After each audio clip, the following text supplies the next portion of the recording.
Ketika ramalan lama mulai bersentuhan dengan kenyataan baru, tanda-tanda zaman seolah terjawab satu demi satu. Apakah Indonesia benar sedang menuju era kemakmuran, atau babak ujian terakhir sebelum kebangkitan besar?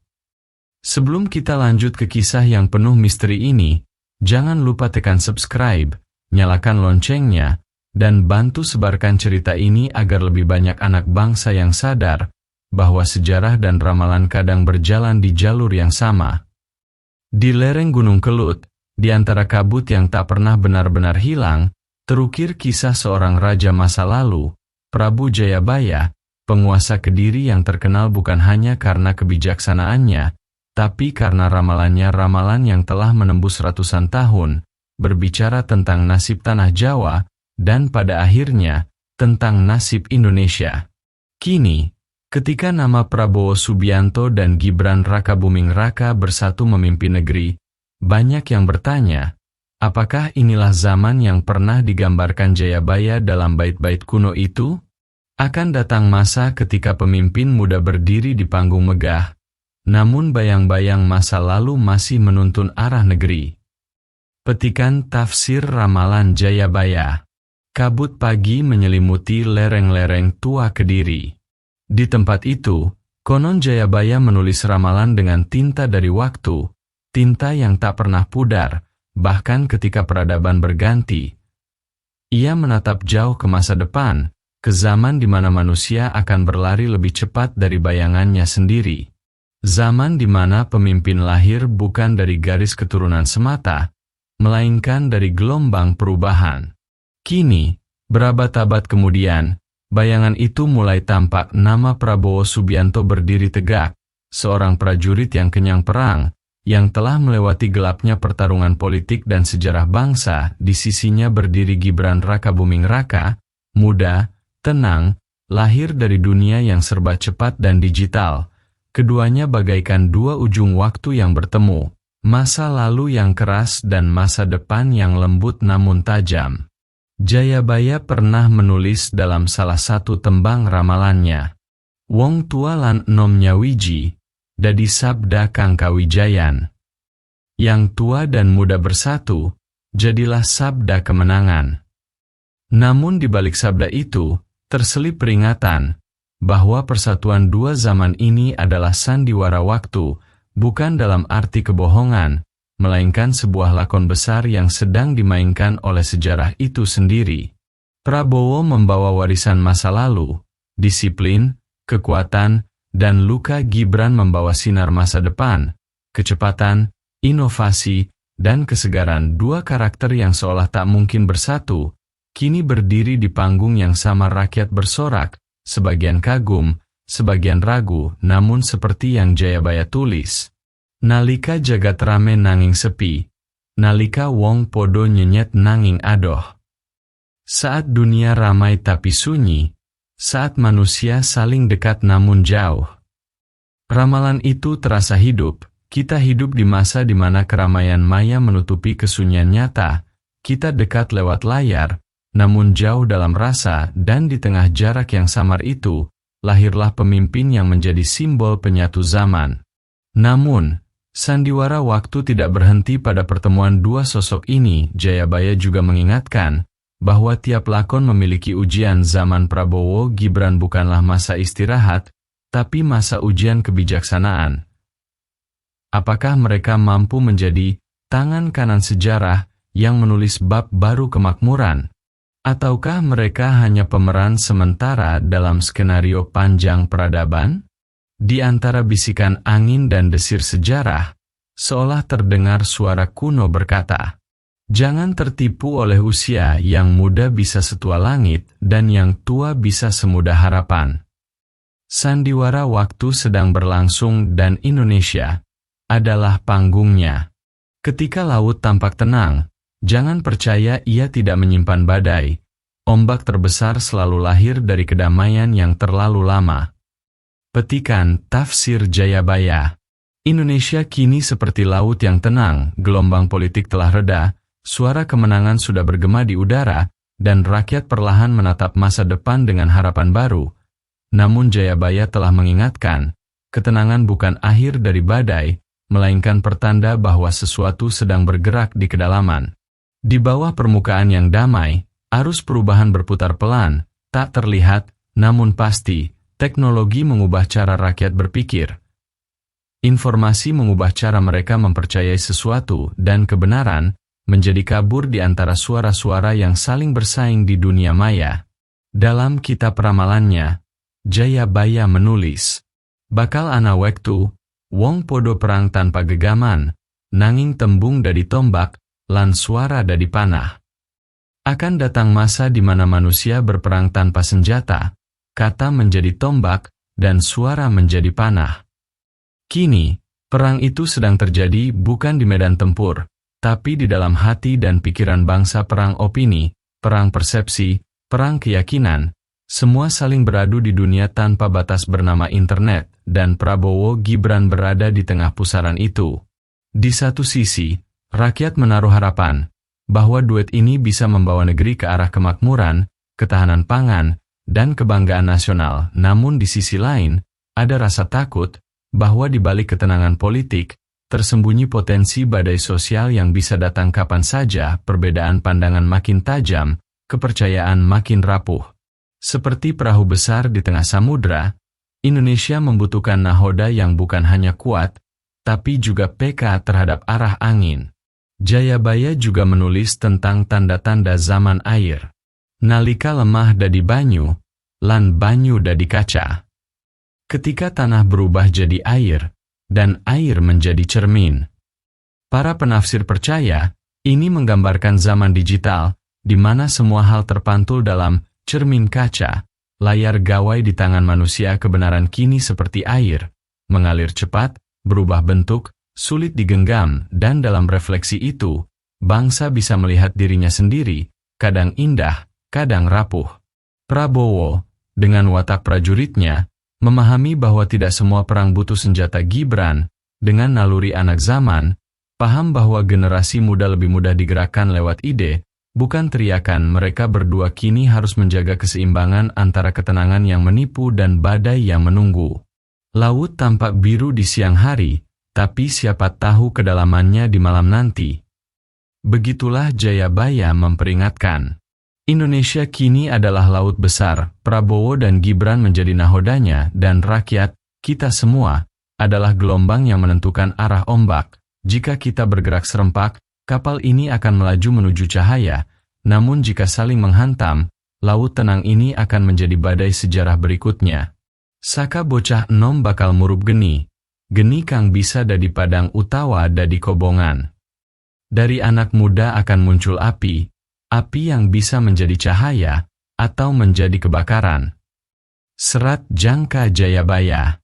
Dari kejauhan, fajar menyala di ufuk timur. Cahayanya lembut, namun mengandung kekuatan yang tak bisa diremehkan. Itulah pertanda datangnya anak zaman, generasi yang lahir bukan dari perang dan derita, tapi dari koneksi, piksel, dan suara digital yang tak pernah diam.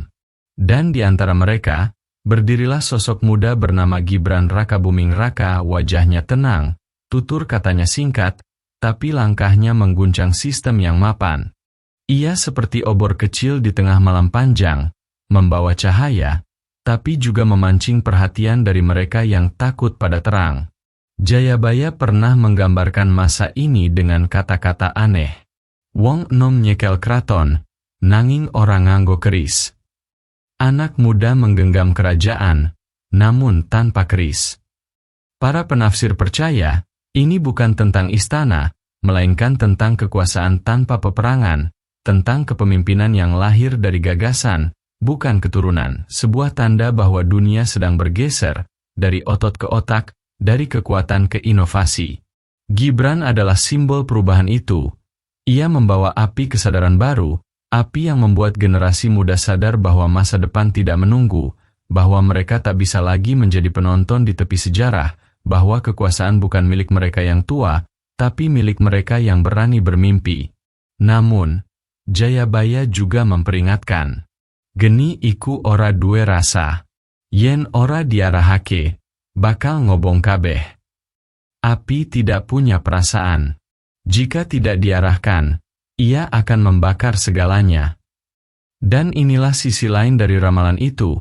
Ketika api kesadaran menyala di hati jutaan anak muda, ada bahaya bahwa semangat bisa berubah menjadi amarah dan keberanian bisa berubah menjadi kebodohan jika tidak disertai kebijaksanaan.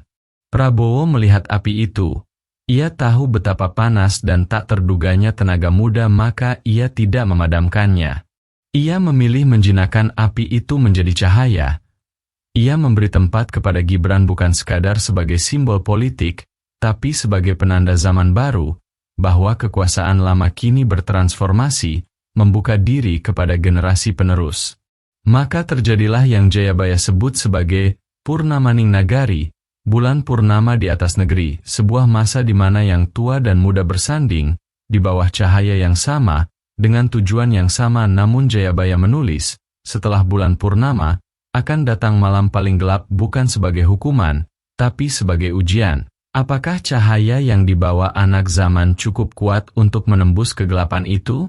Kini api itu telah menyala di setiap ruang digital, di setiap percakapan anak muda, di setiap cita-cita yang tumbuh dari mimpi yang dulu dianggap mustahil.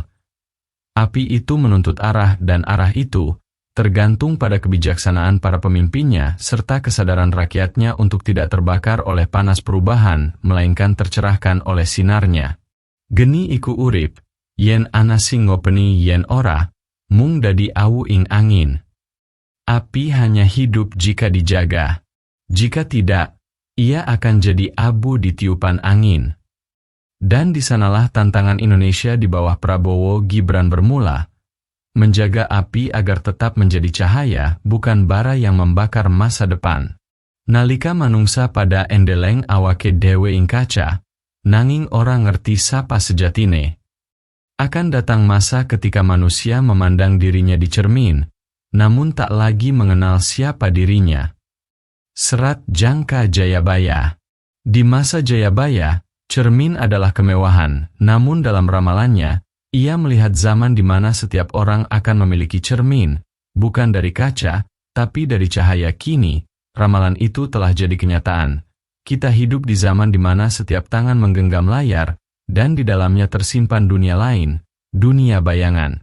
Dunia itu disebut media sosial, tempat di mana rakyat bersuara tanpa batas, tapi juga sering kehilangan arah. Di sana, kebenaran, kebohongan, kasih, dan kebencian berbaur menjadi satu, seperti warna-warni cahaya yang membutakan mata. Jayabaya menulis tentang zaman ini sebagai zaman edan tanpa keris, kegilaan tanpa darah, namun mematikan jiwa. Semua orang bicara, tapi sedikit yang mendengar. Semua ingin terlihat benar, tapi tak banyak yang mencari kebenaran. Prabowo Gibran kini memimpin di tengah dunia seperti itu, sebuah negeri yang tampak bersatu di layar, tapi retak dalam hati, negeri yang sibuk saling menilai, tapi lupa menelusuri makna sejati dari kemerdekaan, menjadi manusia yang berpikir dan berjiwa merdeka. Kaca bakal dadi pangiloning jagat, tulis Jayabaya, cermin akan menjadi gambaran dunia. Dan benar, dunia kini seperti cermin besar. Rakyat memantulkan wajah pemimpinnya, dan pemimpin memantulkan wajah rakyatnya. Jika rakyat penuh amarah, pemimpin akan tampak keras. Jika rakyat penuh kasih, pemimpin akan menjadi lembut. Cermin itu tak pernah berdusta, ia hanya mengembalikan apa yang diberikan kepadanya. Disinilah makna terdalam ramalan itu. Jayabaya tak sekadar bicara tentang teknologi, tapi tentang kesadaran kolektif. Bahwa rakyatlah yang sebenarnya mengendalikan arah bangsa, bukan dengan senjata atau suara keras, melainkan dengan gelombang pikiran dan emosi yang mereka pancarkan setiap hari. Prabowo, sang prajurit tua, paham bahwa kekuatan hari ini bukan lagi pada pedang, melainkan pada narasi. Gibran, sang anak zaman, tahu bahwa narasi bisa membangun atau menghancurkan. Maka keduanya berdiri di tengah cermin itu, berusaha menuntun rakyat agar tak hanyut dalam bayangan. Namun, memimpin di zaman cermin bukan hal mudah, karena di balik pantulan yang indah, selalu ada retakan kecil, retakan yang bisa membesar jika bangsa ini kehilangan kejujuran melihat dirinya sendiri. Jayabaya pernah menulis, "Sapa kang wani endeleng sejatine, bakal nemu kamulyane." Barang siapa berani menatap dirinya sendiri, Dialah yang akan menemukan kejayaan. Mungkin itulah pesan untuk Indonesia hari ini, beranilah bercermin, bukan untuk mengagumi, tapi untuk memperbaiki. Dan ketika seluruh bangsa berani menatap bayangan masing-masing, saat itu pula cermin akan berhenti menjadi ilusi dan berubah menjadi jendela menuju kesadaran baru. Karena sejatinya, rakyat bukanlah pantulan, rakyat adalah sumber cahaya itu sendiri. Nalika jagat dadi pangilon elinga, sing luwih padang ora mesti luwih bener. Ketika dunia menjadi cermin, ingatlah, yang paling terang belum tentu yang paling benar. Saka wetan katon padang, tanda juga anyar bakal kawangun. Dari timur tampak sinar terang, tanda zaman baru akan lahir. Serat Jangka Jayabaya. Fajar selalu datang dari timur dan Jayabaya percaya, setiap bangsa memiliki titik terangnya sendiri. Saat gelap telah mencapai puncaknya, ketika seluruh luka sejarah menetes menjadi pelajaran, dari situlah cahaya kebangkitan muncul. Bagi Nusantara, cahaya itu tak datang dalam sekejap. Ia tumbuh perlahan, dari sabar, dari perjuangan, dari tangis yang lama disimpan dalam dada rakyatnya kini, dalam tangan Prabowo Gibran, ramalan itu seolah mulai menampakkan maknanya. Indonesia telah melewati banyak masa perpecahan, masa kebisingan, masa keraguan. Namun dari semua itu, satu hal tetap hidup, roh persatuan, roh yang disebut Jayabaya sebagai roh Sang Garuda, simbol kekuatan yang tidur lama namun tak pernah mati. Prabowo mewakili sayap yang menatap ke masa lalu, mengingatkan kita pada disiplin, keberanian, dan harga diri bangsa. Gibran mewakili sayap yang menatap masa depan, membawa gagasan, teknologi, dan semangat muda, dan di antara dua sayap itu, terbentang tubuh Indonesia yang siap kembali terbang tinggi. Jayabaya menulis, sawijining dina Nusantara bakal madhangi donya. Suatu hari nanti, Nusantara akan menerangi dunia. Bukan dengan perang atau kekuasaan, tapi dengan kearifan dan kebersamaan. Dengan kemampuan untuk menyeimbangkan modernitas dan spiritualitas, kekuatan dan kelembutan, teknologi dan kemanusiaan. Namun Jayabaya juga memperingatkan, cahya iku ora mung kanggo sing weruh, nanging kanggo sing glem nyawang kanthi ati. Cahaya bukan hanya untuk yang melihat, tapi untuk yang mau memandangnya dengan hati. Artinya, kebangkitan Indonesia bukan hanya tanggung jawab para pemimpin, tapi juga seluruh rakyat yang berani membuka hati, meninggalkan kebencian, dan bersatu dalam cita yang sama. Maka, cahaya yang muncul dari timur bukan sekadar sinar matahari. Ia adalah kesadaran kolektif, bahwa bangsa ini besar karena keragaman dan kuat karena kesediaan untuk memaafkan masa lalu. Cahaya itu kini mulai tampak, di wajah para petani yang tersenyum saat panennya berhasil, di semangat anak muda yang berani berkarya tanpa takut gagal, di doa-doa para ibu yang tak pernah berhenti berharap untuk negeri ini. Prabowo Gibran hanyalah bagian dari perjalanan panjang itu. Mereka bukan akhir dari ramalan, tapi jembatan menuju bab baru, dan jika rakyat berjalan bersama, Indonesia akan menemukan dirinya, bukan sebagai negeri yang menunggu keajaiban, melainkan sebagai keajaiban itu sendiri. Yen wis padang sakawetan, aja mung nyawang cahyane, nanging lungang liwati peteng kanggo nemoni. Saat terang muncul dari timur, jangan hanya menatap cahayanya, tapi berjalanlah melewati gelap untuk menemuinya. Fajar telah datang, dan di bawah cahaya lembut itu, nama Indonesia bergetar di antara doa dan harapan. Ramalan Jayabaya tak lagi sekadar kisah kuno, ia menjadi cermin, pengingat, dan mungkin janji bahwa masa depan bangsa ini memang ditakdirkan untuk bersinar. Terima kasih sudah mengikuti perjalanan ini. Jika kisah ini membuatmu merenung, tekan subscribe, nyalakan loncengnya, dan bagikan video ini agar lebih banyak saudara kita yang sadar bahwa bangsa ini bukan sedang menunggu nasib, tapi sedang menulis takdirnya sendiri. Sampai jumpa di kisah berikutnya. Tetaplah percaya, Indonesia belum selesai, karena cahaya dari timur baru saja menyala.